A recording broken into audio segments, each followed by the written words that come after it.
This is Real News Media TV, coverage you can trust. Please like, share, subscribe, and hit the notification bell. Select all for daily news updates. Good afternoon, my Real News Media TV family. Welcome back to the channel for another news update for December 16, 2022. And in the news this afternoon, a security guard before the court for stealing shrimp. A security guard who is charged with a simple larceny had his bail conditions adjusted when he appeared in the St. Catherine Parish Court on December 13. He is Delroy Lewis of Waterford in Portmore, St. Catherine. His station bail of $60,000 was adjusted to $150,000 with one or two sureties by Parish Judge Natalie Creary Dixon. Lewis is also to report to the Waterford Police Station twice weekly. He is scheduled to return to court on March 14, 2023. Despite an application from attorney-at-law Jermaine Smith for a reduction of the new bail, the judge said she was not minded to do so. He is a security guard and got a station bail, and I am varying the condition, so I won't change it again, Creary Dixon said. Allegations are that on October 7, Lewis, who was assigned as a security guard at a Mega Mart in Portmore, St. Catherine, was caught on camera removing items from the store, which he placed in a garbage bag. He exited the building without paying for the goods. He was held and the checks revealed the items including a pack of jumbo shrimp, ripe bananas, tomato sauce and the sweet peppers, valued over $30,000 in the bag. When confronted by his supervisor, he had no satisfactory explanation. He managed to escape, but his cellular phone fell in the process. When he returned for the phone 3 days later on October 10, he was held. The police were notified and Lewis was taken into custody and later charged with a simple larceny. Crime trending down, but police urge the business community to be cautious. Despite a downward trend in incidences of major crimes, Superintendent of Police for Portland, Lloyd Darby, is urging commercial operators against the complacency and routine, especially with night lodgements, as they could easily become prey to criminal elements. Traditionally, at this time of year, we see an increase in accusatory crimes, and we just want citizens to be aware of their surroundings, he said. The business persons, we advise that you don't follow a routine when dealing with your lodgement. We are willing to escort persons to the banks, and we want persons to employ security services to protect their lodgements, he added. Darby, who gave a detailed report which included statistics on the decline in serious and violent crimes, noted that murder is now at 11 when compared to 16 during the similar period of December 2021. Shooting is at 5 compared to 12 in 2021. Robbery is at 8 when compared to 19 in 2021. Break-in is at 32 when compared to 56 in 2021. Larceny is at 3 when compared to 8 in 2021. And rape is at 11 when compared to 19 in 2021. He assured the residents, however, that law enforcement officers would remain vigilant during the Christmas season, citing an increase in personnel to boost the effort. We have received 14 police officers from a recent graduation at the training school. It has been some time since Portland has received a new police, and so you will see an improvement in deployment and improvement in service delivery on a whole, he said. Chamber boss encourages vigilance as SOEs squeeze neighboring parishes. Once hailed by residents as a town that never sleeps, Porus morphs into a ghost town by 6 o'clock each evening as the fearful natives retreat to the safety of their homes at dusk. Since the fatal shooting of a supermarket owner and a market vendor last Friday, scared business operators have also been shuttering their operation hours before their normal closing time. A lot of people are scared because we're not used to this robbery and killing, and because we're scared, it's impacting our business in a negative way. Some are scared to come out as the evening comes. Everybody wants to go home. One business owner, who did not want to be identified, told the news on Thursday. Chinese business operator Jin Xiami and market vendor Alfonso Cohen from Berrydale were robbed and killed by a group of men in a supermarket owned by the former last Friday. According to police reports, the deadly incident unfolded about 7:30 p.m.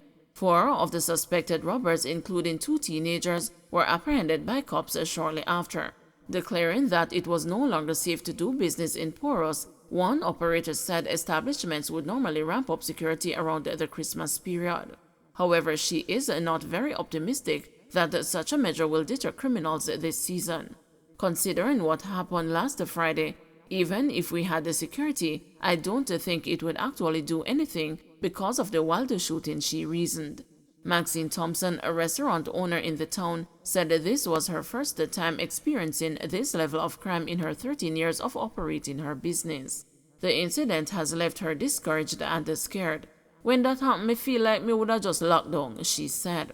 Thompson explained that she would open her business as early as 4:30 a.m. daily to start preparing her breakfast menu and stay open as late as 10 p.m. For the past week, she has been closing her business as early as 6 p.m. And even though she is already noticing a loss in revenue, it is a security measure that she feels is necessary. "Me no know when them a come," she said. "Porus always quiet, you know. Anywhere you come from, you could have stopped at Porus and sleep, park your vehicle and sleep. Now you don't know who is who," she further lamented. A similar sentiment was echoed by variety store owner Glenton Sims. He, too, has had to reduce his business hours out of fear and is now extra cautious about who he lets into his establishment. "You can't trust the people them coming in and clothing the location. You can welcome a person to buy a product, but you don't know what is next," the 69-year-old said. Meanwhile, Simone Spencer Johnson, president of the Manchester Chamber of Commerce, is encouraging residents to take extra precautions to secure their businesses. "You just have to be extra vigilant, look at your operations, look at your time that you're operating. It gets darker now as it gets closer to Christmas, so if you need to adjust the time or hire extra security, put up security cameras if you don't have any, and look out for persons coming in that might raise a red flag," she said in a news interview. She also charged business owners to look out for each other. Spencer Johnson blames the increase in criminal activities in the usually quiet parish on the states of emergency now in effect in surrounding parishes, which are forcing criminals to migrate. "Where we're positioned, we're in the middle of where the SOEs are. You have an SOE to the left where Clarendon is, and then to the north in St. Anne. So there's really migrating criminals coming into the parish," she said. She added that the increase in scamming activities is also a factor. Chung supports a traffic ticket reprieve for motorists. Financial analyst Dennis Chung says the granting of a reprieve to motorists with outstanding traffic tickets is a practical approach. Mr. Chung says the government should not be condemned for its about to turn. While he understands those who have expressed disgust with the move, he says if the Road Traffic Act were to be enforced now, it would result in a number of motorists losing their license and the transportation sector suffering. Speaking Thursday with the news, Mr. Chung said the government did what was expected. You know that if you realize that new information comes to you, that this is the situation, then you owe it to the persons who you govern to actually change it. There's nothing wrong with that. You know, I don't understand this culture in Jamaica whereby we think that someone changing their mind is a sign of weakness. I think it's a sign of strength to do that, right? Because at the end of the day, the important thing is what is right for the people of the country, what is right for the people, right? That you're carrying action against. Even after we have the Road Traffic Amendment Act in place, right? We are going to have the same bad public transportation system. We're still going to have that. We're still going to have our traffic congestion on the roads, right? That a few years ago, I estimated traffic congestion costs us about $160 billion a year, right? In productive hours. But what are we doing in Parliament? We're debating JUTC losing $2 to $4 billion a year. Really? I mean, look at it this way. We have taken over 10 years to pass the Road Traffic Amendment, right? If we had passed it 10 years ago, we could possibly, at a minimum, I think, save about 10% of the lives lost on the roads every year. Which means that by taking the action to pass it when it should have been passed or putting it into effect, we would have saved 500 lives. Don't forget to like, share, subscribe, and hit the notification bell. Select all for daily news updates.